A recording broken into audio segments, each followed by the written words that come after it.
Good morning from Nîmes, where it is kind of midday-ish and it's very nearly 40 degrees.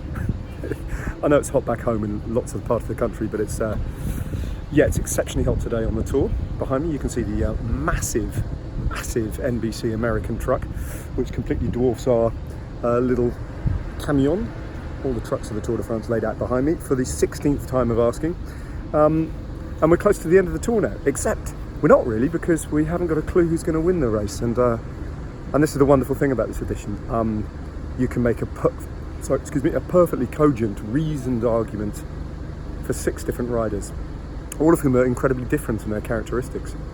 And every single one of them would be a remarkable story, whether it's Egan Bernal, the youngest rider in living memory since, I guess, Jan Ullrich. I haven't looked into it actually.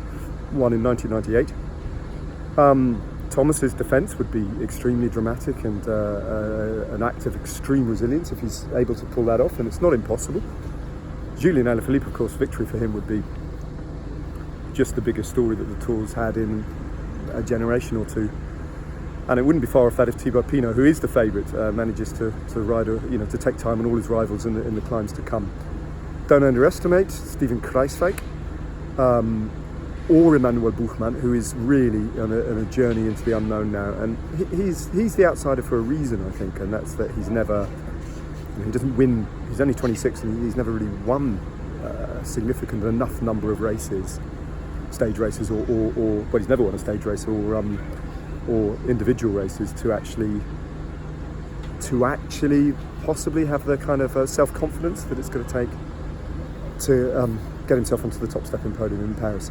Anyway, there's no point in making predictions, absolutely none, because none of us know what's going to happen. The heat could affect Pinot. Alaphilippe could still defend that time that he's got, although it's going to be very hard. So I'm not going to bother making predictions. I just want to talk about today's stage though. It's a last opportunity before Paris for the sprinters. And it should, in theory, be a straightforward stage. But the wind gets up in this part of the world in the afternoon as the heat builds, and it's coming straight across tailwind with about 50 kilometres to go for about 20-25k.